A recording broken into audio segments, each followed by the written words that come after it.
சைட்ல ஃபால்ட்ட வச்சு நீ என்ன பார்த்து முறையிற. நான் ஃபுல் ஸ்பீட்ல பேச வந்தா ஏன்டா ஒடி ஒளியிற. அதேதான் அப்படியே புடிச்சுக்கோ. உன் சைட்ல ஃபால்ட்ட வச்சு நீ என்ன பார்த்து முறையிற. நான் ஃபுல் ஸ்பீட்ல பேச வந்தா ஏன்டா ஒடி ஒளியிற.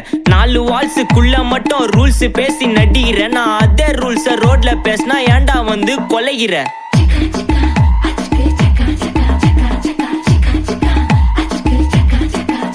நான் முட்டா try nice try nice try மக்கா மிஷி பிரச்சனைய லெஃப்ட் ஹேண்ட்ல ஹேண்டில் பண்ற மைக்கேல் சி. No more too much taxi and sir ரொம்ப பிஸி. காப்பி பால் மெயின் டி-ஷர்ட்